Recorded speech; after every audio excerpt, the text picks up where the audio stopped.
Welcome to Inspire Campfire, a podcast where ordinary people tell their stories of extraordinary adventure. These are campfire stories meant to inspire the rest of us to light the fire within, get outside, follow our dreams, and return to tell our own stories. Ready? Let's strike the match.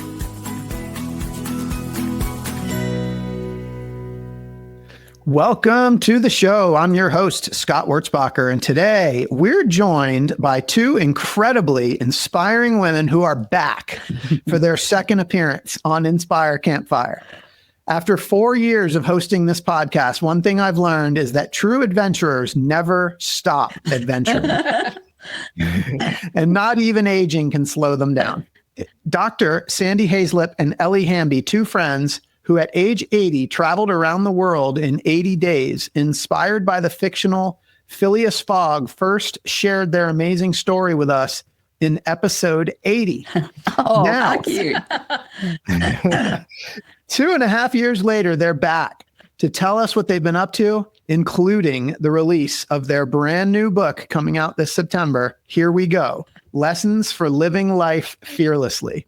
Sandy and Ellie are living proof that it's never too late to embrace adventure, and I am thrilled to have them back. Sandy, Ellie, welcome back to the campfire. Thank you so much. Yes, we're so thrilled you asked us to come back. Yes. Oh my gosh, this is so cool. And I'm just so honored. I got to read an advanced copy of the book.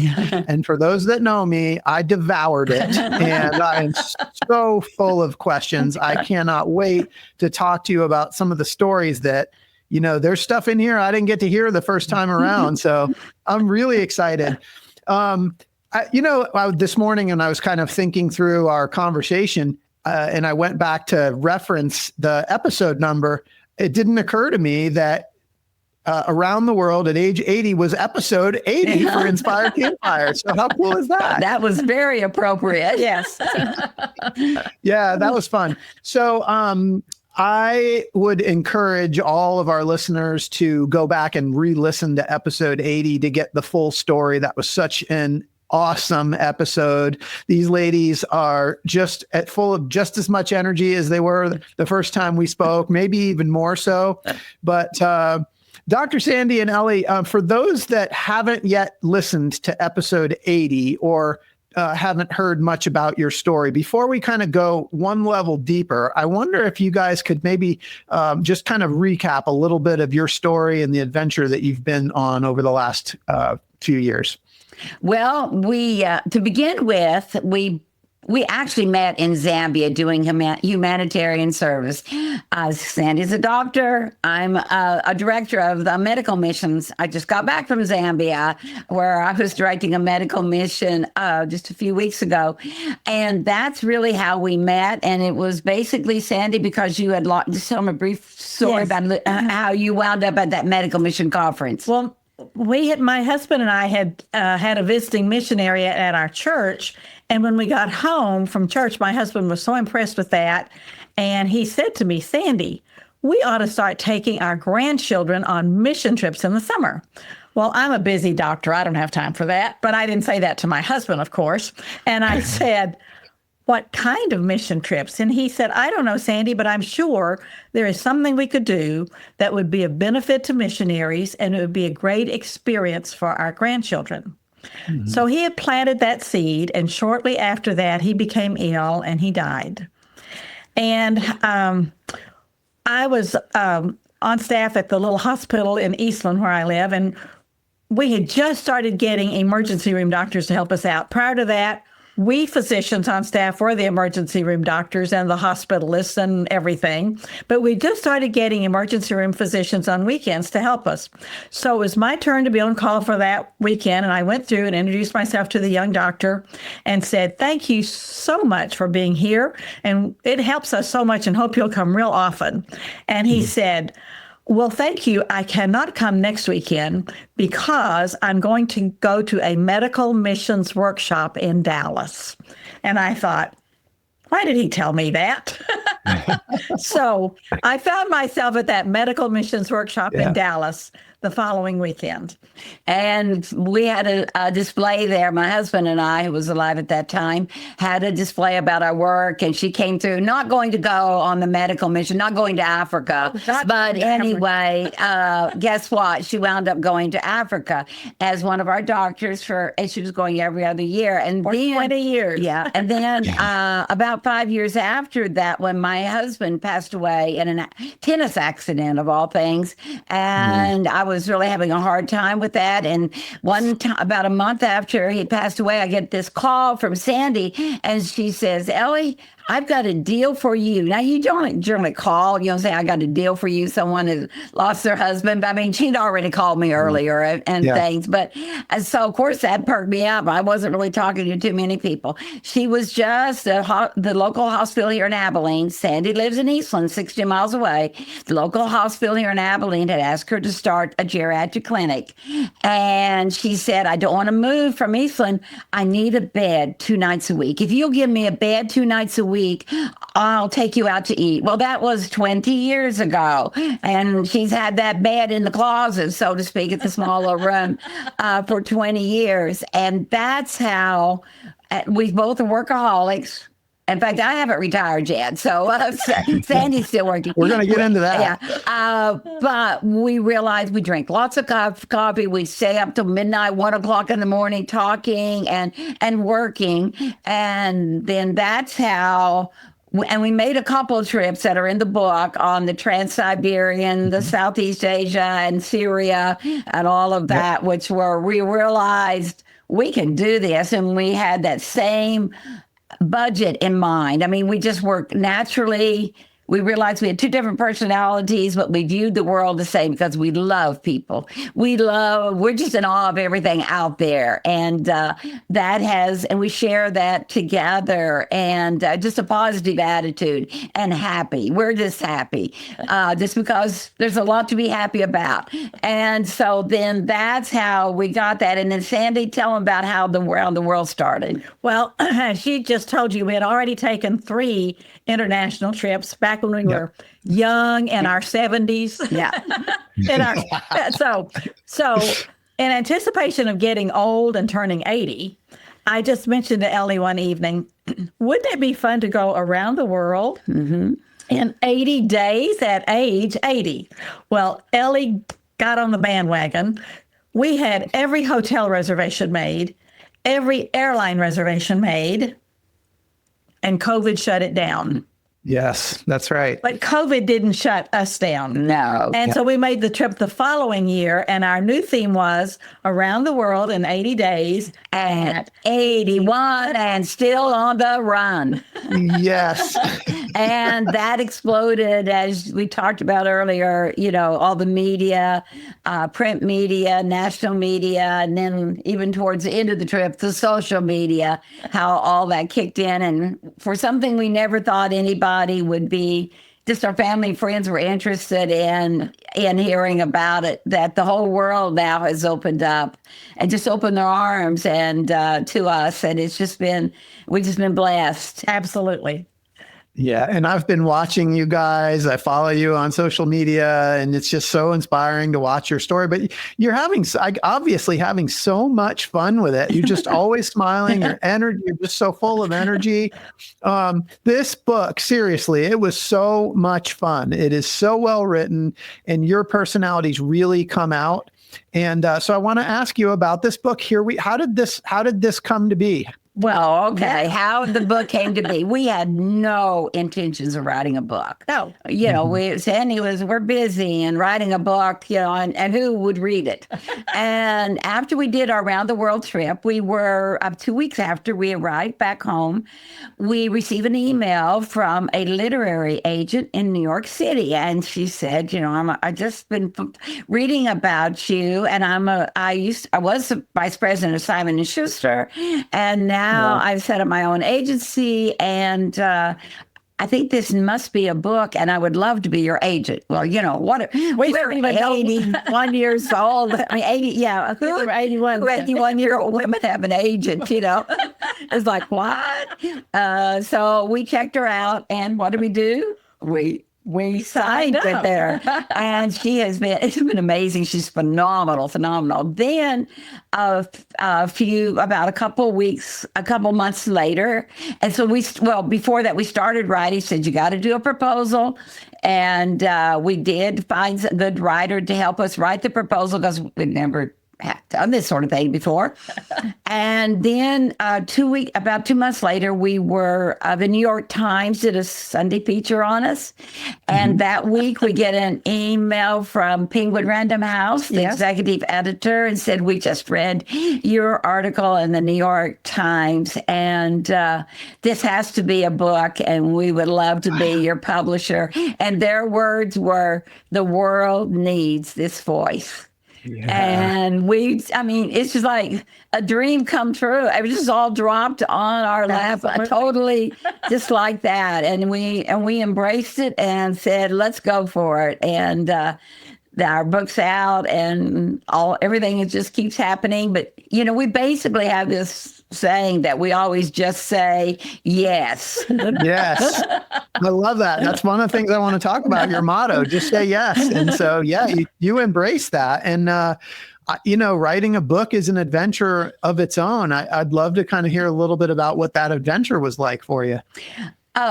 First thing, our agent told us that 99% of all nonfiction books are written by written with a ghostwriter.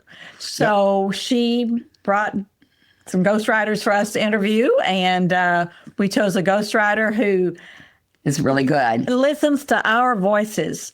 I'm telling you, when my children read that book, they're not going to even think a ghostwriter was involved at all because they hear me. At least I agree. Yeah, it was right. We did hours and weeks, I think, of Zoom. Because our ghostwriters in New York City, right? And we just did, and then writing and rewriting, and it was quite a work in progress trying to do it. Right. And it took us a while. It took us a good year, but it really. They wanted to hear our voice, and our ghostwriter made sure that people hear our voice. Yeah. Well, I attest. Your voice absolutely comes through. It was just so much fun to read. So it's called Here We Go, and the subtitle is Lessons for Living Fearlessly from Two Traveling Nanas. Yes. So for listeners, what are people going to get from this book? Oh my goodness, what are they going to get? You're going to, I think there's several things, I think people need to realize you just need to see what the next act in your life is what it is. It's there. It's waiting for each one of us. Right. It may not be what happened to Sandy and I, but it's out there for anybody, right, Sandy? Absolutely. One of the things that I say, when my husband died, my son was standing there with me, and he put his arm around me and he said, Mom, this chapter is over. That was the most helpful thing that could be said, because the book wasn't over. Mm-hmm. And that's how both Ellie and I feel. And we want to encourage other people to realize devastating things happen in life. That's a chapter. Mm-hmm. But there are other chapters that we can add on as long as we are alive to that book. Yeah. And, we talk about losing both our husbands was really devastating. We had great husbands. They didn't know each other. No, unfortunately, but very similar, very much empowering, and particularly our age. Yes. Very much always encouraging us to do whatever we wanted to do. Right. And so that was that was really a big thing. But what happened out of those two devastating losses was a beautiful friendship. Absolutely. And we tell people, you're never too old to have a best friend, because we were almost 60. Yeah. When we met. And we were really in our 60s when we became really good friends. Right. And, and when the person's out there, you just need to find a friend, and you need to be a friend. Right. Yeah. Oh, I love it so much. And one of the things we talked about when we spoke 2.5 years ago was just sort of the question, like, why do people find your story so inspiring? And it's honestly, it's your energy. It's the smiles, and it's just, what you guys have accomplished, but the fun that you do it with. So I just really appreciate that. Well, I loved this. I know I've said this before, but I want to just go through, there's a few things that I picked up on the book that really resonated with me. And so I wondered if we could just sort of do a rapid fire, some of my questions about what I found in the book. And I hope listeners will get a copy of it and read it because it's so much fun. But the first one is, you guys are these sweet, you call yourself traveling nanas, right? Yes. Sweet women, like so much energy. You couldn't do anything wrong. With the first story that I want to talk about is spending time in a Russian jailhouse. Sandy, sweet Sandy. Yes, I always expected Sandy. I'm the one that might be windowed Russian jail, not Sandy. You tell him, Sandy, what you did or what happened. We get ready to go. Well, I didn't do anything. No, right. You did. How did you end up in a Russian jail? All right. So this was my second trip to Russia with a grandchild. And he was 15 years old on this one. And the first trip to Russia was before Putin. And Russia was wide open, welcoming everyone in. But when we went on our second trip 2 years later, rules had been changed, and you had to register in every single city you were in. So my grandson and I first flew into Moscow, and we did our registration that we were supposed to.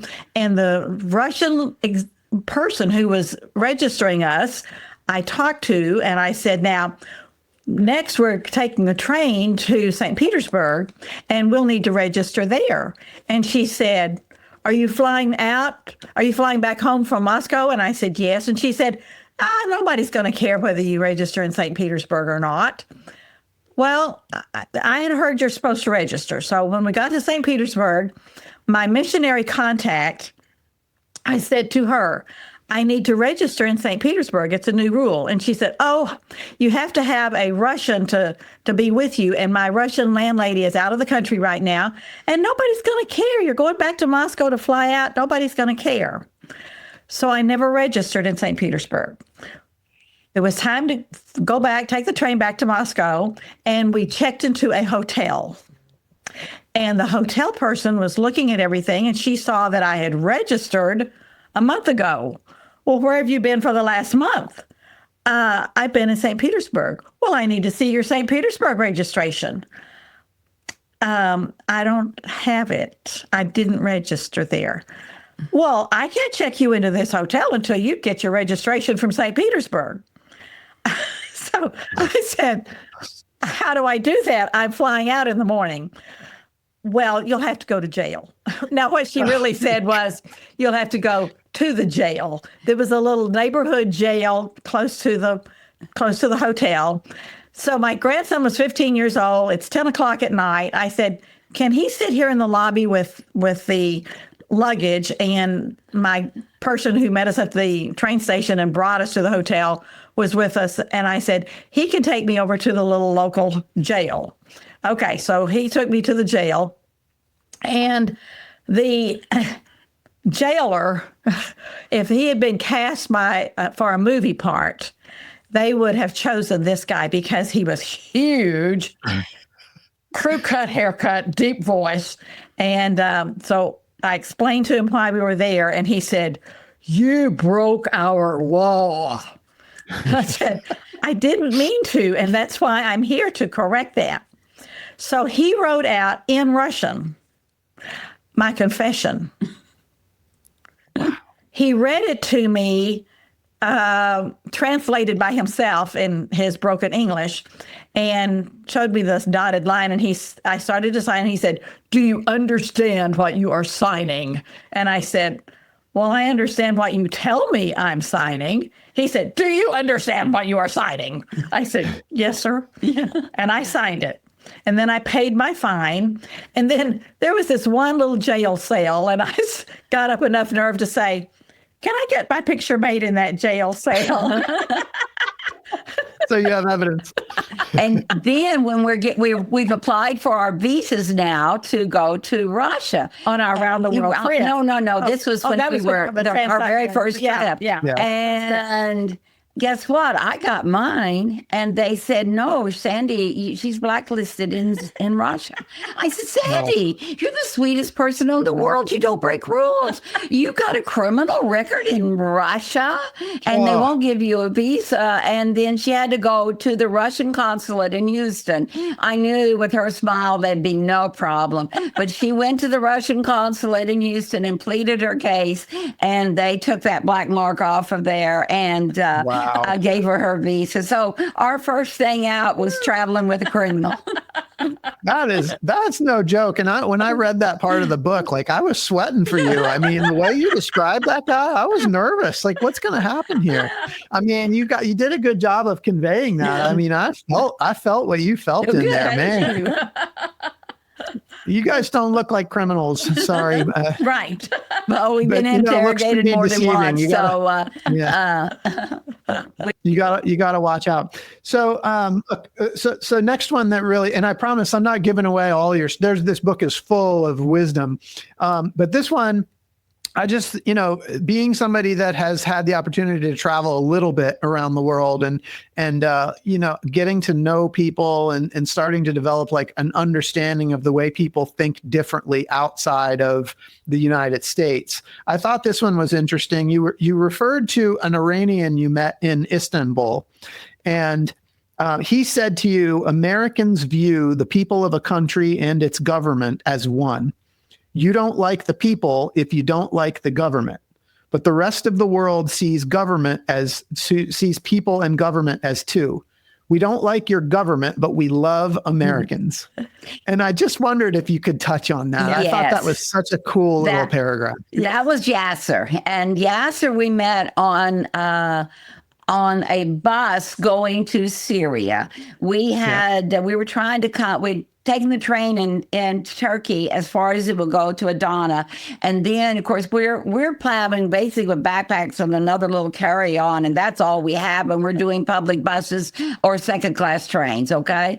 And so we realized we are not going to be able to get to Aleppo, and some mysterious reason we won't go into, but it talks about in the book about this phone call on the bus. You want to go to Aleppo? Yes, hang up and all that.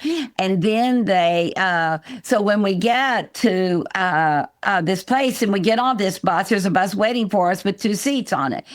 It's mostly Middle Eastern, and it's almost all men. And Sandy gets up and says, anyone speak English? How else are you going to find out if this old lady doesn't stand up in the aisle and say, anybody speak English? Well, 3 or 4, 5 or 6 or whatever raised their hand. And Yasser was one of them. And so we became good friends talking with him. And he told us we were the first Americans he had ever talked with. He had talked to Europeans, but he never talked to an American. And he got us through the border in Syria. And it took about an hour and a half, but without Yasser, we already had visas, but it was very tricky. And as we were talking, we spent a lot of time talking about just life and things. And that was his comment. And we have found that over and over again, and particularly when we come back to the United States and talk about the different cultures we were in and the different people, and sometimes people are acting a little nervous. Oh my goodness, you ate with these people, you went in their home, you did all this stuff, you slept with it, in their home and whatever. And they're not of our same culture, beliefs, or whatever. And really, I think his point that really you can't judge a people by the government. Right. And we believe that people are good. We believe the Lord created everybody to be good. We know there are bad people out there, and we've met very few, but we're not without having a bad experience. And we just really feel like that people, you just need to open your heart to the people that cross your path, not worrying about what country they're from or what their political views are, but just open your heart to them and enjoy life. Right.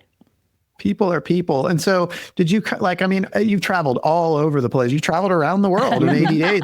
What was that your general experience with people in general? Absolutely. Absolutely. 100%. Over and over and over, people just solidified that. Would you like for Ellie to tell you one story? What's Yes, please. The one when we had the fire alarm in our hotel. Oh, in Australia, yes. And yeah. tell what happened with Yeah, there was a fire. We'd been taping a show that morning. We arrived into Australia. This is at the end of our trip.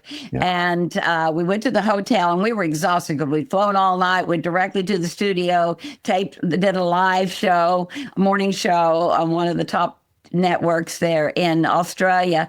And we go to our hotel then later, and we're just exhausted. We never take naps. We do not take naps. We'll go to bed early, but we don't take naps. And we decided, we're just exhausted. Let's take a nap. We did it. So we short nap, and then we'd get up and see the city. Then all of a sudden we're sound asleep. We put our pajamas on, and then we hear fire, evacuate now. And you open your eyes, and there's smoke in the room. And of course, we rush. We grab our backpacks. Number one thing, we keep all of our valuables in our backpack, because if there's an emergency, we grab the backpack. We forget about that luggage. And so we grab the backpacks and head down the fire escape, several flight of stairs. I forgot a very important thing. I didn't notice that my backpack wasn't zipped. So we were waiting outside for an hour and a half. And then this lady, we'd seen her working she was in the hallway. She was a cleaner. At the hotel. And she comes over and she has 300 Australian dollars in her hand. And she said to me, I believe you dropped this when you were running down the flight of stairs. And, I didn't even know I looked down and my backpack was unzipped, and it fell out as we were running down. She didn't have to come find me. She needed the money more than I did, but she really wanted to give. I mean, that's just the goodness of humanity. Is that not a beautiful example? It is. It's beautiful. Yes. Yeah. I mean, people are inherently good. And this is something I think we talked about at length in the first time that we talked, was just the inherent goodness of people. Yes. So actually to sort of contrast that, because there was another bit in your book that you said, and it's a quote from you guys, after you had recapped your visit to a Bedouin village. And the quote was, "Our most fervent wish is for peace for our troubled earth." Yes. And I wonder if you could just kind of talk about what you meant behind that, and then, kind of how that relates back to what we were just talking about. I think what was behind that comment, we were in Syria when this tragic war started, and we were with so many Syrians, and we were there for about 3 days after we realized something was happening. We didn't know it was going to be the war like it turned out to be, and the conversations that we had with those Syrians and how they did not want this, and our hearts, our hearts still pain. We don't know what happened to those people that we met. And after that Syrian experience, to be there with them when the war started, and talking to the people and how much they did not want this, and just that really peace is really what our world needs. And I don't know how to accomplish it, but just love each other. Yeah. Yeah. Thank you for that. It was a really moving part of the book for me, and that I enjoyed. All right. One more, and then we'll talk a little bit more about some of the media attention that you've been getting. But I got to touch on the elephant story. And I don't even think this was part of your, I think this was part of a different trip, maybe. Yes. Oh, yes. This was mission. When we were doing mission work. And at the end of our mission trip, we take a 2-day R&R. Okay. And we were traveling with our grandsons. Yeah. So tell them, Sandy, how it started. So my grandson and I were on an elephant right behind Ellie and her grandson. And this was a lot of elephants. It's going through the bush, and water and everything. Anyway, Ellie's grandson had Ellie's telephone in his hand, and he accidentally dropped it, and it hit the ground. Well, let me tell you, tall grasses in Zambia contain snakes and spiders and who knows what else. And we're not about to get off that elephant. but you know, oh my gracious, the telephone is there. Somehow, my elephant took his trunk, ruffled the grass, picked up that telephone, and handed it to Ellie. To Caleb. Is that not the most amazing thing ever? I mean, I loved that story. It just, I mean, it speaks to like, you know, I think these animals are so much more intelligent and emotionally connected than we think. And we have a video of that. We can't find it yet, but Sandy said that was in a video they did. But someday we will. That was such a cool story. I love stories like that when people are connecting with animals like that. Yes. I don't think that was just random. That I think he knew that he was saving the day when he did that. Really, really cool. So just the book's just chock full of stories. I've got like 5 or 6 other things I want to talk to you about, but for the sake of time, the title is Lessons for Living Fearlessly from 2 Traveling Nanas. And I wonder if you could talk a little bit about why you chose that title, Lessons for Living Fearlessly. Because we realized after we made the trip and we started getting media attention that really, and we feel it's kind of uncomfortable, but really we have some wisdom that really the world could use. And just how else? And we realized from our social media too, and the comments that we got, wasn't it, Sandy? Oh, it was over and over that we inspired people to do things they didn't think they could do, but decided they would, that we brought joy into people's lives. I mean, this was the most rewarding thing that could have happened. That was not our purpose of the trip, but the Lord had a higher plan. And to think that we bless other people's lives, it is just so meaningful to us. And the book was the avenue that really brought it together to let us get that voice out. And really, we were empowered too by the fact that Penguin Random House said the world needs this voice, and that really we had something to say, and people did listen. And we've talked to people all the time. Look, you know, I changed my whole outlook on life. Hey, we took a trip we never thought we would ever do, but we were encouraged by you, and then the friendship issue and things. So yes, it was an avenue for us. It was a platform for us, and we're just hoping that people will enjoy it. And you know, Sandy, what do we say? That you don't have to go around the world like we did. No, absolutely not. There are adventures next door. Yeah. Open your heart to people and let people in. So what does it mean to be fearless? All right. Well, it means say yes. Yeah. Say yes. You know, what we operate under is we say yes, you know, within reason. There's a few things we can't do. We know at our age we can't do that, but we're fortunate, you know, we have 4 artificial knees between us. So, and Sandy has an artificial hip. So our doctors will not let us I've got to jump out of airplanes. We can't do that. But anything, you know, I just went ziplining in New Zealand, and it was. You know, there are things you can do, and there's a few things you can't do. So you just have to know. But if you can do it, do it. Right. It just is. And you don't have to do like the full whatever. We don't have to hike 20 miles or whatever, like you guys do a lot on your trips that you take and things, but we can hike at our own pace. That's right. And we do that. We may not cover the distance, but that's okay. We're covering what we can. All right. May I share what I normally say to people about that? Go ahead. Okay. Yes, please. I say, get up out of your easy chair. Step out of your comfort zone. make a list, and live. I love it. Yeah. It aligns so well with what we're trying to do on this podcast, which is really listen to the voice inside that calls you to adventure. Yes. And then in order to step across that threshold into your adventure, you have to say yes. You're right. You're right. Well, thank you guys so much for that. I'm curious, have you always been fearless? Oh, well, Ellie probably has, but I'm from a family of like 40 first cousins. I was known as the scaredy cat of those cousins. I was not the adventuresome one. I did not climb all the trees that they climbed. I didn't jump into the Red River with them. So those 40 cousins are amazed at my change.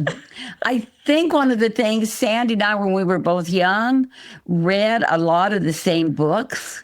I remember reading Amelia Earhart. I mean, any books about women that were stepping out and doing things. Yes. And so when I look back, because those are the books of my childhood I remember reading. Yes. And then, of course, we got a little bit older than Amazing Mrs. Polifax, the elderly spy, that there was a whole series of her books, and that was just a fiction book, but it was sure fun to read.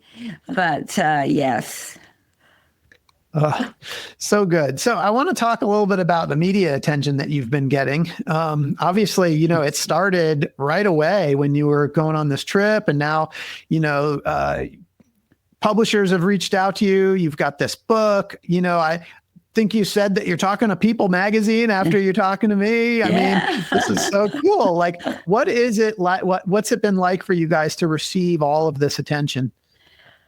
It's been exciting, but it's not been really. It's been a little uncomfortable. Yes, just because we've never done anything to get attention in life. You just aren't out there promote ourselves, and it's just all happened naturally, but we still kind of, struggled just a little bit with just the realization that, we've got all of this. We are even CBS Morning Show with Gail King on the 18th of September we're talking on that. We're guests going to New York City. So it's been very rewarding. And I think and I told Sandy, every time we speak or talk, we're just rejuvenated. Every time we do a trip, we need to do the trip. If we get bogged down in our work here, let's go on a trip. Right. That's that's what gives us life and meaning is, along with our work that is very much, because both of our jobs are humanitarian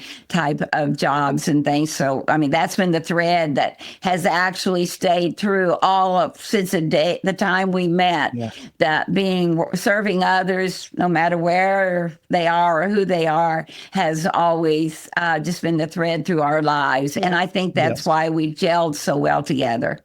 Yeah, and I definitely want to come back and touch on service.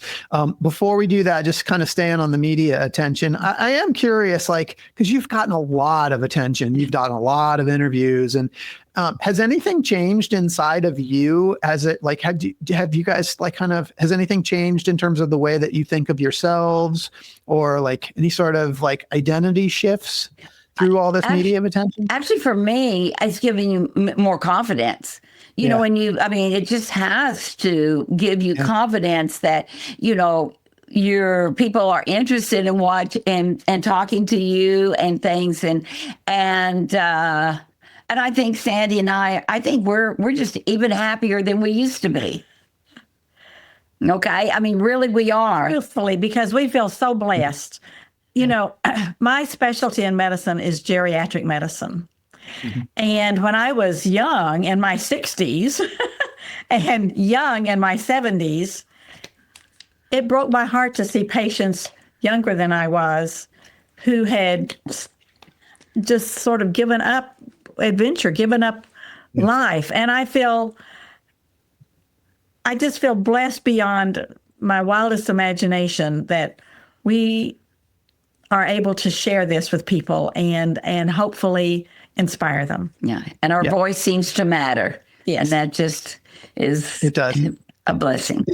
It's got to be reassuring to have all of this sort of positive encouragement and reinforcement. But I do that we talked about service, and I do want to come back to that because the last few years you've been traveling, and, I think some people think like, going on trips and traveling, oh, that sounds so fun. But really, you guys have both lived very full lives that have been very connected to like passion and purpose and service. Like at the very core, you've been serving. So I think you're serving in a different way now by inspiring people with what you guys are doing. But I just wonder, like, when you look back on a lifetime of service, if you could kind of maybe help me and the listener sort of connect that whole a lifetime really from service to where you guys are now.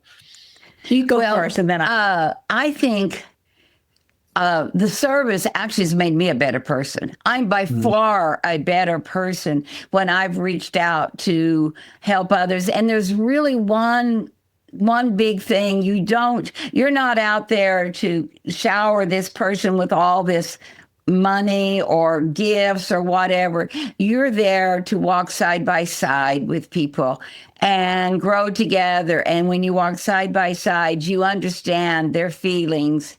And it's just rewarding to see them change and that you were able to help them in the direction of their life. I mean, you may have provided medical care for them, but there's really an important thing is that actually my late husband always kind of said on our medical mission, and when it was always hard because people have so much less. I don't want to say people don't have nothing, because really they sometimes have everything that matters. But, you really just to treat people with dignity and give them a day of dignity when you're serving others. Don't ever look down on someone, no matter their circumstance, and just keep loving the world. And it just literally, it just makes you feel better. It's one of the best pills you can take is serving others. I guarantee you, your outlook on life will improve and you'll just feel better about yourself. Yeah, I love that. So, Sandy, coming back to you, I just saw an announcement on social media. I saw it for the first time yesterday that you have announced your retirement from medicine. Do you want to talk about that? Yes, I will talk a little about that, but then I want to go back and talk about my start in medicine. Yeah. And how that. Okay. So I'm 84 years old now. And when we left to go on our around the world trip, I passed all of my batons of my service to other physicians, except I still stayed on with Hospice of the Big Country as one of their physicians. And at that time, then I was their medical director. But then I passed that on so that I slowly was stepping back more and more. And so this has been so difficult for me to make this decision. In fact, at the retirement, when people were giving me their congratulations, I said, I don't feel like congratulations are in order. I feel like condolences are what I need. But if I may share how my life of service started. Our son developed diabetes when he was 13 months old. I was a young mother. I knew nothing about diabetes. And there was no Google back in those days, but there was the public library. So I read everything I could get my hands on about diabetes to take good care of my baby. And the more I learned about diabetes, the more I wanted to learn about medicine in general. And I had this burning desire to become a doctor. Problem was, I'd never been to college. So when I was 34 years old, I told my husband, when school starts this fall and the kids start back to school, I want to take a couple of college courses. And he looked at me and said, why? He was a CPA. He had graduated from college, and I said, well, Donald, you've been to college and all of our friends have been to college and I want to go to college. Well, he knew me and he grinned again and he said, and why, Sandy? And I thought, oh, he's going to think I'm a nut. And I said, Donald, I want to become a doctor. And he said, well, honey, why didn't you say so? So he was my number one supporter through college, through medical school. But let me tell you the rest of that story. I've been a physician for several years, and I started making also trips after I started to Zambia on the ship on the Zambia medical mission. I started going on the Ship of Life in between my trips to Zambia. The Ship of Life was a floating medical and dental clinic in the Mekong Delta of Cambodia. Mm-hmm. And so I had made a couple of trips on that ship, and because of the Khmer Rouge regime years before, when all the educated people had lost their lives, to build back their medical system was quite difficult for them. And there were very few physicians and nurses, and they were trying desperately to build that back for their people. Well, the Ministry of Health of Cambodia called the director of the Ship of Life and said, "Do you know any American doctors who would give a seminar to our Cambodian doctors about diabetes?" Wow. The Ship of Life director knew my story, and he said, "Do I?" So we had a 3-day seminar for Cambodian physicians. Yeah. And at the beginning of it, I showed them a picture of my grandson when he was of my son when he was 13 months old. Then I showed them a picture of when he was 40 years old, still vibrant, still with 10 toes, not blind, not on dialysis. And I told those Cambodian physicians, the first 20 years of his life as a diabetic, there was no such thing as a glucometer, that machine that you can check your finger. Right. There was no such thing in America or anywhere else of a glucometer. And still in Cambodia at that time, the clinics did not have glucometers. I said, but you can still help your patients to live long, productive lives like my son. And that's what we're going to talk about today. And so we had a 3-day seminar about what they have, the medications they had available, and how to utilize those and how to utilize their diets. And I felt like my life had truly come full circle, that I was able to share that. Yeah. It's a fantastic story, and it really does bring everything full circle. So, your lifetime of service is just led right up into where we are now. And, speaking of a long, productive lifetime, you guys are just so full of life. And at 84 years old, I want to ask, do you have any secrets to longevity? And you're so full of life and energy. I'm just curious what your secrets are. Well, number one, move. You got to move. Okay, because we see older people and they're in their chair watching TV and have nothing. Just get out there, move, and I think just. And if something wears out that's fixable, fix it. Yes. Like our knees, 4 knees, we had not had those knees replaced. We couldn't do we couldn't go around the world like we did. No. Yeah. And after going to Machu Picchu, I had to have my hip replaced, but I did. So then I went to Oceania and Papua New Guinea, and we did. That's not even in much of those last 2 trips we've taken to South America and Papua New Guinea. We didn't even touch on today, and those where we went piranha fishing in the Amazon, alligator hunting, and I went swimming with the pink dolphins, and then we went in Papua New Guinea out in a remote village with a family, small village, spent the night. No running water, no electricity. And ate whatever fish they caught and drank coconut water. So what can we do? It's great. You know what? That reminds me of one of the quotes in the book that I was going to ask you about. It. I'll bring it up. You said, as adventurous octogenarians were accustomed to being underestimated. For sure. Oh, what's so funny is almost everywhere we go, because we didn't really bring this out. We're huge budget travelers. Our average hotel around the world was $29 a night. So we generally do budget. And almost always when we go, oh, you're the oldest people that have ever stayed here. We just get the biggest kick out of that one. No one their age has ever done this before. No. And then we were being interviewed by CBS News in London. The director, we were walking up the steps to Victoria Pub, and the director said, "You ladies get up these stairs good." And we go, what? We're going around the world. Think we can't get upstairs? You guys are awesome. Yeah. So on episode 80, so I ask everybody that comes on the show the same question at the end, and that is when Hollywood makes a movie about your story, who's going to be the actor, actress that's going to play you? And I went back and I re-listened to your answer, and you guys said, Jane Fonda and Sally Fields. Was who you guys came up with.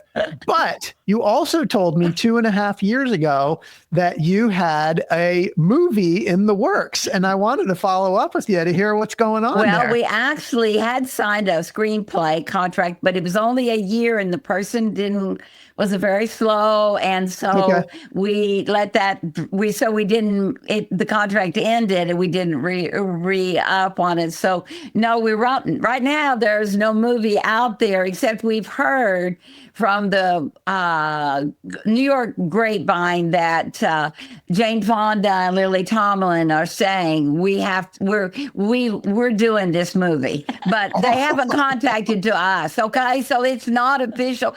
That's just a rumor we've heard. So that's all it is a rumor. But you know what I say to that? You tell whoever plays my part, there are no ugly words that come out of my mouth, and there is no hanky-panky going on in my life. You be sure they know that. And that's for both of us. So we're not sure that could happen. So you said that last time too. So yeah. So really, we don't know. I mean, really, right now we're just kind of waiting. If there is one, I think we've been kind of waiting until after the book comes out and see. Love it. But it would be fun. Jane Fonda and Lily Tomlin. I love it. So here we go. Lessons for Living Fearlessly from two traveling nanas. When does the book officially come out? September the 16th. This 2025. It's available for pre-sale now on all the major book stores: Amazon, Walmart, Target, Books A Million, Barnes and Noble, Powell Books, all of them. And you could just go on to any of them and pre-order. And if you pre-order this week, for only those that pre-order are going to get a digital photo album that they'll be given the link to. We'll send that out as soon as it's ready. We're just tweaking it a couple places, and it'll come out this week. And that will only be for pre-orders. It won't be for when you buy it afterwards, after the book is out. But yes, it'll be out, and we look forward to people reading it, and hope that they enjoy it as much as we did living it and writing it.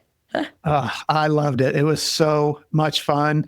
Sandy, Ellie, thank you guys so much for all the work that you're doing. Thank you. I know how busy you guys are with the book and everything that's going on. So I really appreciate the time that you spent with me. And for those listening, I hope you've been inspired today as much as I have. I hope Sandy and Ellie's story has encouraged you to listen to the voice inside that calls you to adventure, because we want to hear your story next. If you have a story to tell or just need a nudge to create one, please send me an email. We'd also appreciate it if you'd help us spread the word by leaving a review and sharing or tagging Inspire Campfire in your social media. And until next time, I want to encourage you to get outside. Thanks for listening. Sandy, Ellie, thank you so much for being here. Thank you. It was great. We enjoyed talking to you. You're great, Scott. Appreciate it. Thank you.